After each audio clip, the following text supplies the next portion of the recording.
Sabda TV. Assalamualaikum warahmatullahi wabarakatuh. Alhamdulillah wassalatu wassalamu ala rasulillah nabiyina Muhammadin wa alihi wa sahbihi wa man walah. Asyhadu an la ilaha illallah wahdahu la syarikalah wa asyhadu anna Muhammadan abduhu wa rasuluh. Qala Allah Ta'ala fi kitabihil karim, ya ayyuhalladzina amanu taqullaha haqqa tuqatih wa la tamutunna illa wa antum muslimun, amma ba'd. Ayo ikhwah, kita lanjutkan, kita masuk hadis 89 ya. Masih di bab tentang penjelasan bahwa Islam akan menjadi asing.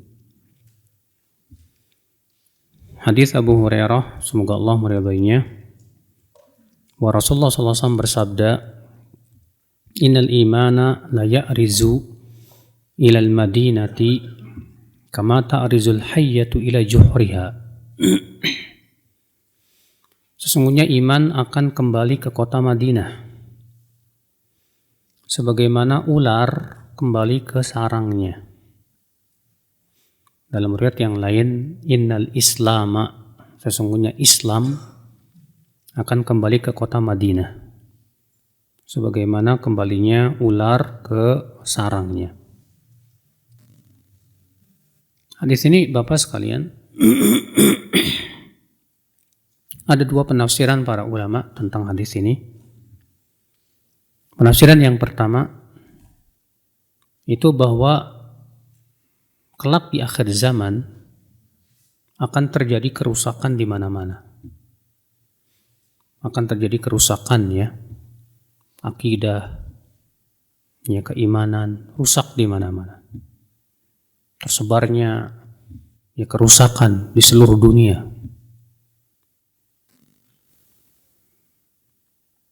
Namun di kota Madinah Allah pelihara. Di sanalah kemudian menjadi tempat apa? Islam dan iman. Ini penafsiran yang pertama. Di mana tadinya kan Islam berasal dari kota Madinah. Kemudian ia tersebar ke seluruh apa? Dunia. Dan nanti akan kembali lagi ke kota Madinah. Ya, sebagaimana halnya seperti pertama kali. Ini pendapat yang pertama ya. Bahwa yang dimaksud adalah memang sesuai dengan lahiriahnya, bahwa Islam dan iman itu nanti akan hilang di semua negeri. Kemudian kembalilah ke kota Madinah. Di sanalah bercokol Islam dan iman kembali seperti semula. Dan ini, atas penafsiran ini akan terjadi nanti di zaman Dajjal, Pak. Karena Dajjal akan menyapu bumi dengan kesesatan. Semua manusia dia disuruh oleh Dajjal untuk apa? Murtad. Orang-orang yang mempertahankan keimanannya mereka bersembunyi, ketakutan. Dan kemudian Dajjal akan apa? Mendatangi kota Madinah dan mengepung kota Madinah. Namun Dajjal tidak mampu masuk ke kota apa? Madinah dan Mekkah. Ya. Namun kemudian setelah Dajjal dibunuh, maka kemudian keimanan itu kembali merebak. Ya, Islam kembali menyebar dan menguasai seluruh dunia. Atau bisa jadi setelah Dajjal nanti. Ya, ketika Nabi Isa telah meninggal dunia, kembali kemudian Islam pun akan apa? Redup sampai akhirnya hanya ada di kota Madinah saja. Dan kemudian Allah wafatkan seluruh kaum muslimin, lalu Allah tegakkan hari kiamat. Ya. Adapun penafsiran yang kedua ya akhul Islam, bahwa yang dimaksud dengan iman artinya bahwa orang-orang yang beriman akan selalu kembali lagi ke kota Mekkah dan Madinah. Orang yang beriman ketika mereka berangkat ke mana? ke negeri, ketika mereka berada di negeri mereka, mereka rindu ingin pergi kemana? Mekah dan Madinah. Iya. Sebagaimana halnya ular, karena ular itu kembali ke sarangnya nggak mungkin sekali. Iya, dia akan kembali ke sarangnya nanti keluar lagi, kembali ke sarangnya keluar lagi. Demikiannya pula orang-orang yang beriman yang ada dalam hatinya keimanan dan ketakwaan selalu rindu ingin kembali kemana? Kota Makkah dan Madinah. Iya. Bahkan ada kadang ya, sebagian orang itu udah sering kali umroh tetap aja kangen. Iya. Kenapa? Memang Allah jadikan keimanan itu ya menjadi rindunya ke sana, karena di sanalah tempat keimanan. Sehingga ketika kita pulang lagi ke negeri kita, pengen balik lagi. Padahal nanti udah umroh berapa kali, nggak kehitung lah.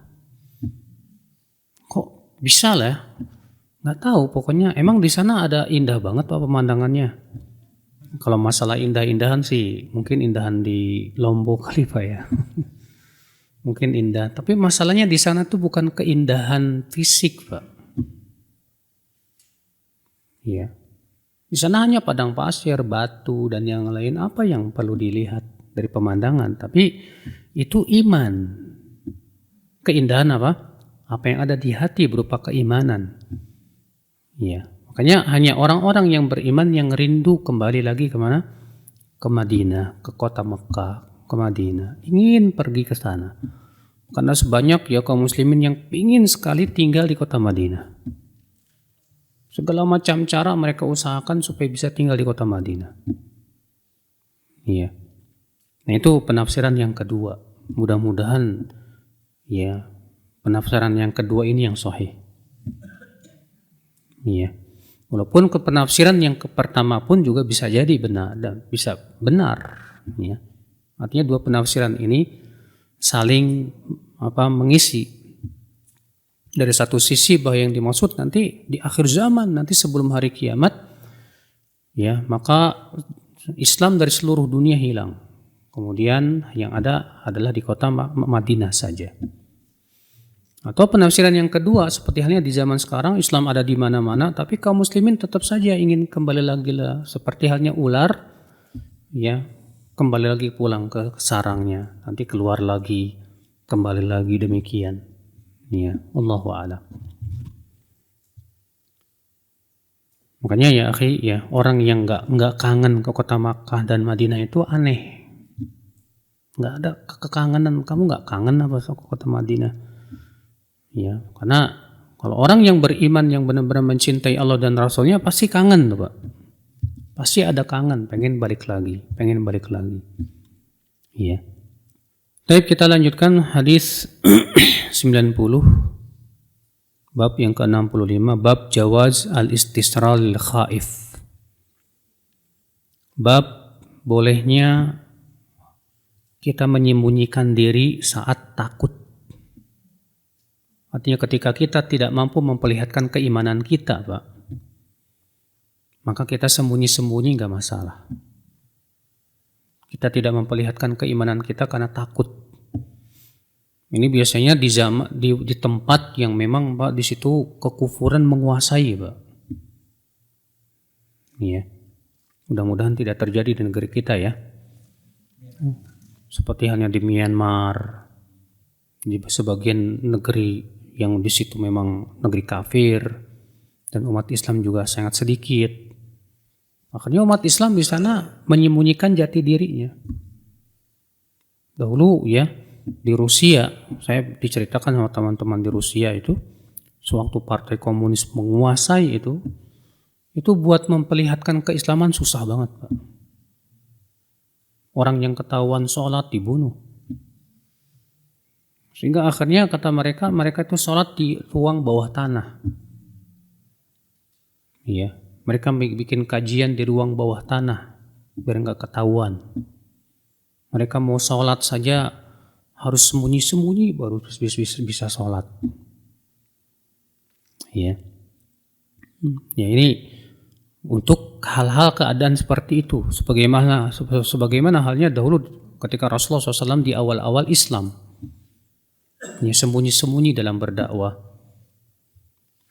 Hadis 90, hadis Hudzaifah radhiyallahu anhu qala qala an-nabiy sallallahu alaihi wasallam uktubu li man talaffadha bil islami minan nas. Coba tuliskan untukku siapa saja yang mengucapkan Islam dari manusia. Fakatabna lahu 1500 rajul. Lalu kami tuliskan dan ternyata ada 1500 orang. Faqulna, lalu kami berkata, nakhaf wa nahnu 1500. Apakah kami merasa takut sementara jumlah kami ada 1500? Kenapa harus takut? Falaqad ra'aitu nabtulina, ternyata setelah itu kami diberikan ujian berat. Hatta inna rajul la yusalli wahdah wa huwa khaif. Sampai-sampai ada orang yang sholat sendirian dalam keadaan ketakutan. Iya, kata Hudzaifah radhiyallahu anhu.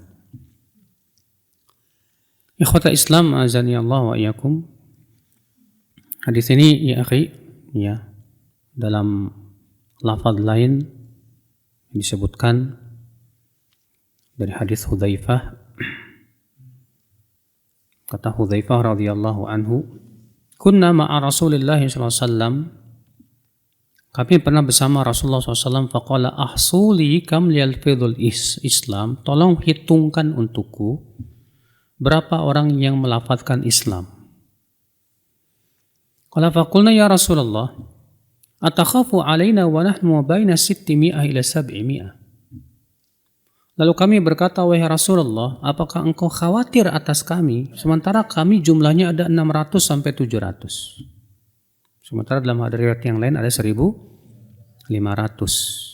Ya. Itu tentunya disesuaikan dengan penghitungan perkiraan mereka masing-masing. Ya, yang satu memperkirakan 1500, yang satu memperkirakan sekian. Ya. Qal, maka Rasulullah SAW bersabda, innakum la tadrun la'allakum an tubtalu. Kalian tidak tahu, barangkali nanti kalian akan diuji oleh Allah. Qala fabtulina, maka kami pun ternyata diberi ujian oleh Allah yang berat. Hatta ja'ala rajul minna la yusalli illa sirra, sehingga sampai-sampai di antara kami ada yang tidak berani sholat kecuali sembunyi-sembunyi. Iya. Ikhwata Islam azani Allah wa iyyakum. Kita ambil faedah dari hadis ini, akhi. Faedah yang pertama, al-hadis dalilun ala jawazil istisrar fid din lil khaif ala nafsih. Sawa'un kana dzalika fi da'wati ila Allah aw fi sya'iratin min sya'airid din kas-shalah mathalan. Hadis ini dalil bolehnya kita menyembunyikan diri karena takut, menyembunyikan jati diri kita, baik ketika berdakwah ataupun juga syiar-syiar Islam yang lain seperti sholat. Ya. Makanya sekarang nih Pak, mumpung dakwah masih bebas, kita harus kencang dalam dakwah Pak. Kita tidak tahu, mungkin ya ke depan lebih berat tantangannya. Semoga tidak terjadi, amin ya rabbal alamin ya. Semoga dakwah ini semakin diberikan oleh Allah pertolongannya tentunya ya. Sebab kita lihat di zaman sekarang saja dakwah sunnah ini benar-benar diserang dari berbagai macam sisi. Ya. Ustadz-ustadznya berusaha untuk dipojokkan dan yang lainnya. Ya, tentunya ini pasti perbuatan orang-orang yang tidak suka kepada apa? Sunnah. Baik itu orang-orang kafirin ataupun orang-orang ahli bid'ah yang mereka memang benci kepada sunnah Rasulullah SAW, benci kepada tauhid. Ya. Maka kalau misalnya keadaannya qadarullah, kita diberikan oleh Allah ujian berat, ya, sehingga akhirnya kita tidak bisa menampakkan dakwah terang-terangan, maka pada waktu itu nggak masalah. secara sembunyi. Ya. Berkata Imam An-Nawawi rahimahullah, "Fala'allahu kana fi ba'dil fitan allati jarat ba'da Nabi sallallahu alaihi wasallam." Adapun perkataan Hudzaifah, sehingga salah seorang kami ada yang tidak berani sholat kecuali sembunyi-sembunyi. Sepertinya ini ya terjadi di zaman fitnah setelah Rasulullah sallallahu alaihi wasallam. Ya, karena saking beratnya fitnah saat itu terjadi peperangan dahsyat dan yang lainnya. Kita ambil faedah yang kedua apa dari hadis ini? Al-haditsu dalilun ala alamin min a'lamin nubuwah. Hadis ini termasuk mukjizat Rasulullah sallallahu alaihi wasallam. Di mana Rasulullah SAW mengabarkan sesuatu yang akan terjadi dan ternyata benar. Benar terjadi. Makanya semua yang Rasulullah kabarkan tentang apa yang akan terjadi di masa depan, tidak ada yang bohong, Mbak. Rasulullah mengabarkan tentang tanda-tanda hari kiamat. Benar nggak semuanya? Terjadi satu persatu dan kita lihat menyaksikannya sendiri. Iya. Rasulullah mengabarkan misalnya tentang munculnya wanita yang berpakaian tapi telanjang. Ya, kita lihat di mata sekarang, zaman sekarang. Rasulullah mengabarkan akan munculnya kendaraan yang mempunyai beberapa tempat duduk, pelana, mobil. Kita lihat dengan mata kepala. Rasulullah mengabarkan tentang tanda hari kiamat bahwa pasar itu akan dekat. Sekarang kita rasakan sendiri. Di HP antum ada pasar. Ya. Dekat banget itu. Ya. Rasulullah mengabar semua yang Rasulullah kabarkan, yang apa yang akan terjadi di masa depan, semua terjadi, Pak. Dan bukankah itu merupakan bukti yang sangat kuat akan nubuahnya Rasulullah SAW? Dan beliau memang nabi yang benar, hak, dan bahwasanya ajaran yang Rasulullah bawa itu memang benar. Beda kalau nabi palsu, tidak benar pasti. Pemberitaan yang akan datang nggak ada yang terjadi, Pak. Kalaupun terjadi 1, 2 dan itu pemberitahuan dari jin karena mencuri kabar dari apa? Langit. Tapi Nabi SAW semuanya benar. Semua terjadi yang Rasulullah kabarkan, tidak ada yang tidak terjadi. Adapun yang belum terjadi pasti akan terjadi, sebagaimana halnya sudah terjadi yang kita lihat. Ya. Al-faidatu tsalitsah, faedah yang ketiga. Fil hadits al-hadar min al-i'jab bil kathrah. Hadis ini menunjukkan jangan sampai kita merasa ujub, bangga dengan banyaknya jumlah. Jangan sekali-kali kita merasa ujub, bangga dengan apa? Banyaknya jumlah. Fa innal 'abda la ya'lam bima sayaqulu lahu amruhu. Karena seorang hamba enggak tahu, walaupun jumlahnya banyak, kita tidak tahu apa ujian yang akan menimpa kita. Wa annahu qad yubtala, dan bisa jadi dia diuji walaupun jumlahnya banyak, bagi Allah mudah kok. Sebagaimana halnya di perang Hunain, Pak. Ya, di perang Hunain kaum muslimin pada waktu itu jumlahnya berapa? 12.000 pasukan. Sementara kafir Hawazin hanya 4.000, Pak. Berarti jumlah kaum muslimin berapa kali lipat? 3 kali lipat. Padahal menurut perhitungan para ahli militer di zaman sekarang, ya, kalau jumlah kita lebih banyak 3 kali lipat harusnya menang. Tapi dalam Islam kemenangan itu di tangan siapa? Allah.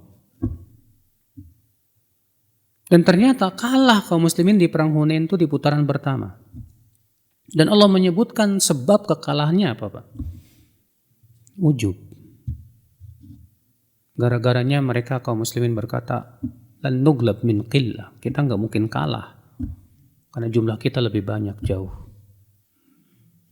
Allah berfirman, Allah abadikan kisah itu dalam surat At-Taubah. Allah berfirman, laqad nasarakumullahu fi mawatin katsiratin wa yawma Hunain idh a'jabatkum kathratukum falam tughni 'ankum syai'a wa dhaqat 'alaikumul ardu bima rahabat thumma wallaytum mudbirin. Sungguh kami telah menolong kalian di tempat yang banyak dan di perang Hunain. Ingatlah saat itu kalian merasa ujub dengan jumlah yang banyak. Dan jumlah yang banyak itu tidak ada manfaatnya sama sekali, kata Allah. Lalu bumi yang luas itu menjadi sempit dan kalian pun lari tunggang langgang ke belakang. Ya. Makanya ya akhi, nggak ada manfaatnya jumlah banyak, nggak ada manfaatnya. Kuantitas tuh nggak penting, yang penting kualitas, Pak. Kualitas keimanan kita ya akhul Islam. Jadi ya sebagian ikhwan terkadang bangga-banggaan kalau ustadznya itu kajiannya banyak yang hadir. Nggak perlu. Ya. Kita nggak perlu bangga-banggaan dengan jumlah banyak yang seperti itu. Ini justru dilarang oleh Allah Subhanahu wa taala. Jadi pelajaran itu di perang Hunain. Walaupun jumlahnya banyak, lihat dalam hadis ini. Apa kata para sahabat? Atakhafu alaina ya Rasulullah? Apakah engkau mengkhawatirkan kami sementara kami jumlahnya banyak? Ya. Kita ada 1.500 orang. Tapi Rasulullah mengatakan, kalian tidak tahu bisa jadi Allah uji kalian. Ini saudaraku sekalian ya, jadi jangan sekali-kali merasa ujub dengan jumlah yang banyak, ya. Karena itu justru malah sumber kekalahan. Sumber Allah tidak menolong kita dan tidak membela kita. Kewajiban kita tawakal kepada Allah, Pak. Kewajiban kita minta tolong kepada Allah Subhanahu wa taala. Ya. Baik, kita lanjutkan hadis berikutnya. Bab ta'allufi qalbi man yakhafu atau man yukhafu ala imanihi li dha'fihi wan nahyi anil qat'i bil imani min ghairi dalilin qati'in. Bab mengambil hati orang yang dikhawatirkan keimanannya karena imannya lemah. Artinya kita ingin kuatkan keimanannya. Dengan cara apa? Dengan cara kasih duit, kasih harta. Dan larangan memastikan keimanan seseorang dengan tanpa ada bukti yang pasti. Artinya nggak bisa kita mengatakan si fulan tuh imannya hebat loh. Kita katakan mana buktinya? Dia imannya sempurna. Nggak bisa kita buktikan. Karena apa? Kita tidak bisa pastikan karena masalah iman itu kan sesuatu yang nggak terlihat, Pak. Sesuatu yang ada di dalam hati. Hadis Sa'ad bin Abi Waqqas, hadis nomor 91. Anna Rasulullah SAW a'ta rahtan wa Sa'dun jalisun. Wa Rasulullah SAW memberi beberapa orang. Sementara Sa'ad sedang duduk. Artinya Rasulullah SAW membagi-bagikan ghanimah, membagi-bagikan harta kepada orang-orang tertentu saja, Pak. Dan saat itu Sa'ad bin Abi Waqqas sedang duduk melihat Rasulullah SAW membagi-bagikan. Fataraka Rasulullah SAW rajulan huwa a'jabuhum ilayya. Maka Rasulullah SAW meninggalkan seorang laki-laki yang menurutku dia yang paling bagus imannya. Aneh, saat merasa heran, kok ini orang yang bagus imannya nggak dikasih gitu loh. Iya. Fakultu ya Rasulullah, malaka an fulan fa wallahi inni la arahu mu'mina. Lalu aku berkata, wahai Rasulullah, kenapa si fulan nggak dikasih? Demi Allah, aku melihat dia mukmin. Apa kata Rasulullah? Au musliman. Atau dia muslim. Artinya kamu tahu dari mana dia mukmin. Iya. Fasakatu qalilan lalu aku pun diam. Tsumma ghalabani ma a'lam minhu, kemudian aku terkalahkan oleh pengetahuan aku terhadap orang tersebut. Fa'udtu limaqalati, lalu aku pun kembali berkata, malaka an fulan fa wallahi inni la arahu mu'mina. Kenapa ya Rasulullah engkau tidak memberikan si fulan? Demi Allah aku melihat dia mukmin. Maka Rasulullah kembali menjawab, "Au muslima," atau muslim. Fasakatu qalilan, lalu aku pun diam ya sebentar. Tsumma ghalabani ma a'lam minhu, kemudian aku kembali kalah oleh pengetahuanku tentang orang tersebut. Fa'udtu limaqalati, dan aku pun kembali ya bertanya lagi, kenapa engkau tidak memberi si fulan? Fa'ada Rasulullah SAW, maka Rasulullah pun menjawab dengan jawaban yang sama lagi. Au muslima. Sumakal, kemudian Rasulullah SAW bersabda, "Ya Sa'ad, inni la'u'tir rajul wa ghairuhu ahabbu ilayya min, khasyata an yakubbahu Allahu finnar." Hai Sa'ad, sesungguhnya aku memberi seseorang dan orang lain lebih aku cintai dari dia, karena aku khawatir Allah telungkupkannya dalam api neraka. Ya. Di sini akhi kita ambil faedah yang bisa kita petik ya. Faedah yang pertama, bahwa imam membagi-bagikan ghanimah dan harta sesuai dengan yang ia pandang itu maslahat. Adapun kita rakyat, ya, kita ridho saja dengan ketentuan imam, pemimpin. Karena di sini ya, dalam hadis ini Rasulullah SAW hanya memberi kepada beberapa orang saja, Pak. Lalu sangat merasa heran, kok yang satu nggak dikasih, padahal dia yang paling bagus imannya. Maka saat bertanya, ya Rasulullah, kenapa si fulan nggak dikasih? Iya. Maka dalam hadis yang lain, Pak, ketika perang Hunain selesai ya, dan ghanimah banyak, maka Rasulullah hanya memberi kepada pemuka-pemuka saja. Memberi kepada pemuka-pemuka Quraisy, ya 100 unta ini. Lalu datanglah seorang laki-laki dan berkata, "Demi Allah, ini pembagian yang gak adil. Ini pembagian yang tidak diharapkan wajah Allah. Kok yang dikasih cuma pemuka-pemuka doang?" Maka Rasulullah mendengar itu marah. Beliau bersabda, ya, siapa yang akan bisa adil kalau aku tidak adil? Karena kan Rasulullah SAW melakukan itu atas perintah siapa? Allah. Nah ini Pak, terkadang ya Rasulullah SAW saja dikritik orang, Pak, apalagi kita. Ya. Makanya soal pemimpin mau bagi-bagi ke siapa, ya terserah dialah. Kita nggak usah mikirin. Mungkin mereka melihat itu yang paling maslahat kali. Iya. Cuma masalahnya terkadang di zaman sekarang gitu Pak. Karena kita nggak dapat kue, kesel. Pas kita dikasih kue baru diem. Iya. Nah, wallahi ya akal Islam ya. Yang seperti ini tidak baik ya. Maka dari itulah ya imam dia berhak untuk menentukan kepada siapa saja dia berikan sesuai dengan yang dia pandang itu maslahat. Ya. Ikhwata Islam azani Allah wa yakum. Faedah yang kedua yang bisa kita petik ya akhi. Hadis ini menunjukkan boleh kita bertanya kepada imam tentang maksud perbuatannya jika kita tidak paham. Sebatas bertanya saja. Makanya saat bertanya di sini, "Hai Rasulullah, kenapa engkau tidak memberi si fulan? Demi Allah aku melihat dia mukmin ya Rasulullah." Ya. Kadang kita tidak mengerti kok pemimpin kita melakukan perbuatan seperti ini. Kenapa sih sebabnya?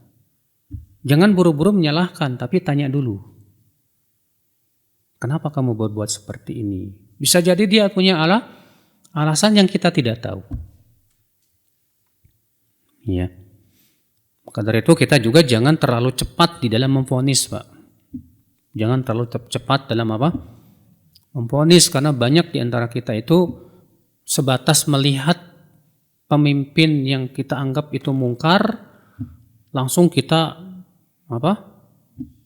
bully rame-rame, langsung kita sebarkan, langsung kita jelek-jelekan dan yang lainnya.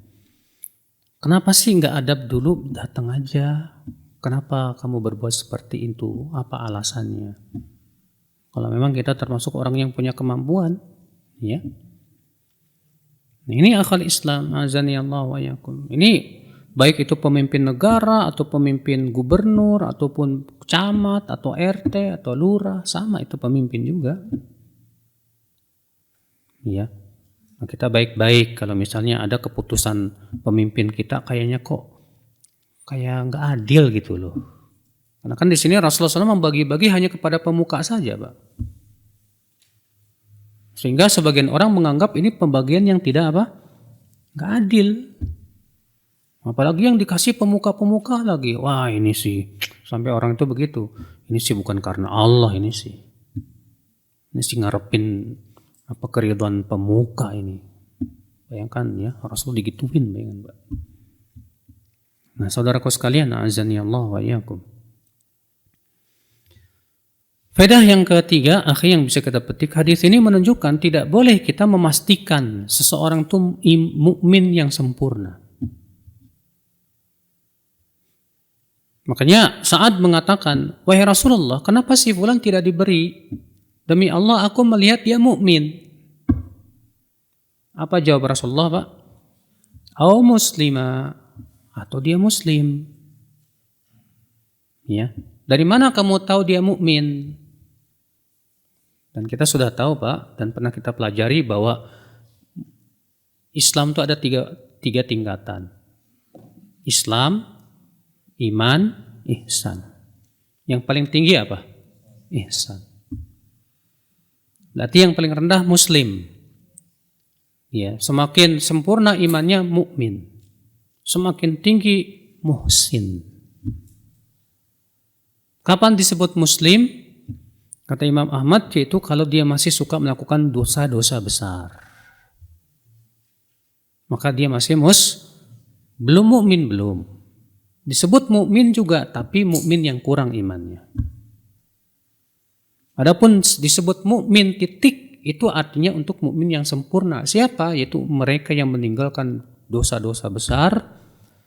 Ya, demikian pula dosa-dosa kecil, dan kalau mereka mau jatuh kepada dosa kecil mereka istighfar.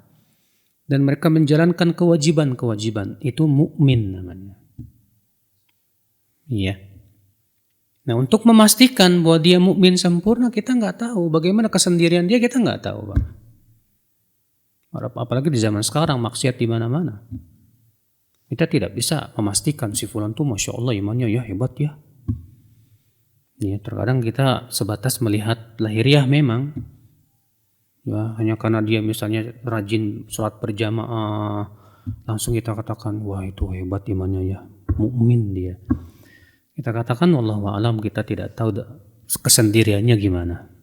Kita hanya berharap mudah-mudahan Allah Subhanahu wa Ta'ala jadikan dia mukmin dan muhsin. Iya. Seperti halnya juga kita tidak bisa memastikan seseorang itu mati syahid apa tidak. Kalau ada orang yang sedang sholat kemudian meninggal, kita bisa pastikan nggak, Pak, kalau sholatnya ikhlas? Nah, bisa nggak kita pastikan sholatnya ikhlas? Nggak bisa. Tahu dari mana? Kita hanya bisa berkata mudah-mudahan meninggalnya husnul khatimah. Jangan kita pastikan, wah selamat ya, dia matinya husnul khatimah dalam keadaan sholat. Kita katakan, dari mana kamu tahu kalau hatinya ikhlas? Ya kita kan husnudon, iya husnudon, ya husnudon, betul. Tapi kan kita nggak bisa memastikan. Jadi kita tidak bisa pastikan, ya kita hanya bisa mendoakan. Dan berkata mudah-mudahan meninggalnya husnul khatimah. Makanya di zaman Rasulullah SAW ada seorang laki-laki ya, yang dia terkena panah. Lalu kata para sahabat apa? Hani'an lahu bisyahadah. Selamat dia mati syahid. Apa kata Rasulullah? Kalla, tidak, sekali-kali tidak. Sesungguhnya tali sendal yang ia ambil sebelum dibagi-bagi ghanimahnya sekarang menjadi api neraka di kuburannya. Faedah selanjutnya, akhi azani Allah wa yakum rahimani wa rahimakum jami'an. Hadis ini menunjukkan ya akhul Islam, yaitu bolehnya berdakwah dengan harta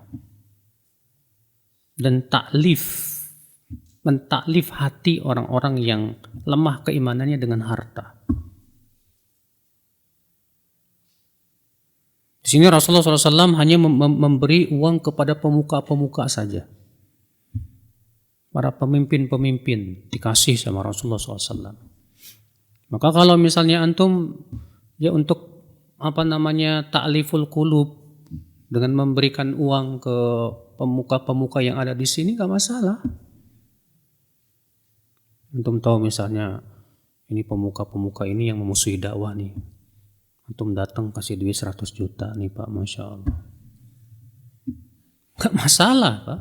Ini dilakukan oleh Rasulullah SAW untuk mentaklif hati mereka. Ya. Ini namanya dakwah dengan harta Pak. Dakwah dengan apa? Harta ini termasuk jihad dengan harta. Maka antum yang punya harta, gunakan harta antum ya untuk di jalan Allah Subhanahu wa taala. Di antaranya seperti ini, untuk mentaklif hati orang-orang yang lemah supaya mereka mau tertarik kepada dakwah. Ikhwatul Islam, azani Allah wa iyyakum. Hadis ini akhi menunjukkan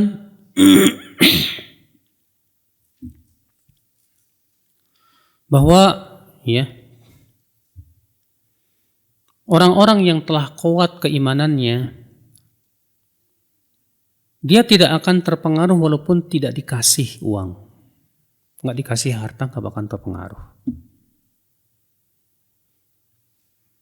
Makanya Rasulullah SAW mengatakan, aku memberi seseorang dan yang lain lebih aku cintai dari dia, karena aku khawatir Allah telungkupkan ia ke dalam neraka jahanam. Adapun yang ini yang udah kuat keimanannya, insya Allah nggak masalah. Karena Rasulullah tahu keimanannya, Masya Allah. Tentunya pemberitahuan dari Allah Subhanahu wa taala. Kalaupun jadi nggak dikasih pun nggak masalah. Insya Allah imannya udah bagus. Ya. Karena sahabat orang yang sudah beriman tuh Pak, hatinya pasti mengharapkan kehidupan apa? Akhirat, tidak mengharapkan apa? Dunia. Nah, ini saudaraku sekalian, azani Allah wa iyyakum, ya, yang bisa kita petik dan kita pelajari di hari ini, di pagi hari ini. Taib, semoga yang saya sampaikan bermanfaat. Wabillahi taufik. Subhanakallah bihamdik, syahadu an la ilaha illa anta, astaghfiruka wa atubu ilaik. Assalamualaikum warahmatullahi wabarakatuh.